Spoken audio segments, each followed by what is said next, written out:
Hello बच्चों, let's read this question. The question says that an octahedral complex with molecular composition M5NH3Cl.SO4 has two isomers A and B. The solution of A gives white precipitate with AgNO3 solution and solution B gives white precipitate with BaCl2 solution. The type of isomerism exhibited by the complex is.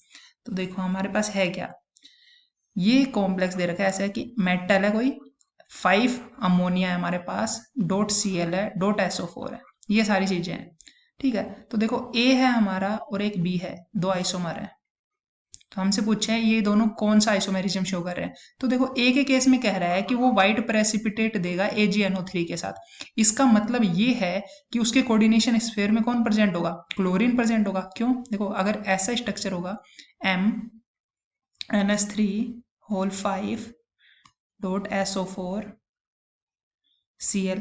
अब यहाँ पे कौन है ionization spare में Cl है। अगर हम इसकी रिएक्शन करवाते हैं AgNO3 के साथ तो हमें क्या मिलता है, हमें ये AgCl का प्रेसिपिटेट मिल जाएगा।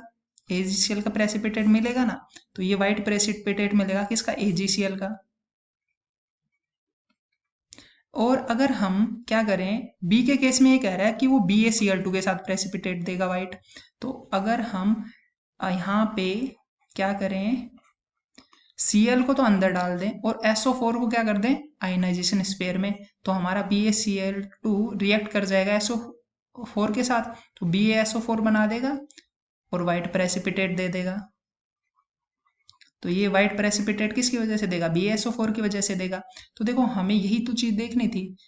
अब ये इसका मतलब हमारा A तो ये है और B हमारा ये वाला स्ट्रक्चर है। तो देखो दोनों में डिफरेंस क्या है, दोनों में डिफरेंस एक ही है कि एक बार तो कोऑर्डिनेशन स्फीयर में प्रेजेंट है SO4, एक बार आयनाइजेशन स्फीयर में।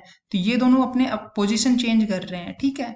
और इस टाइप के आइसोमेरिज्म को अपन कहते हैं लिंकेज आइसोमेरिज्म। तो इसको हम कहेंगे आयनाइजेशन आइसोमेरिज्म। ये हो गई हमारी आयनाइजेशन आइसोमेरिज्म।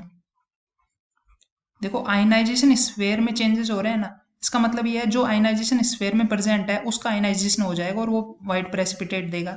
अगर यहाँ पे सल्फेट है तो सल्फेट बेरियम के साथ रिएक्ट करके व्हाइट प्रेसिपिटेट देता है और क्लोरीन AgNO3 के साथ रिएक्ट करके व्हाइट प्रेसिपिटेट देता है। तो इस टाइप के आइसोमेरिज्म को हम कहते हैं आयनाइजेशन आइसोमेरिज्म। तो ये दोनों हमारे कॉम्प्लेक्स हो गए A और B। सो हमारा C ऑप्शन हो जाएगा correct. So this is how you have to approach this question. I hope you understood it well. Best of luck.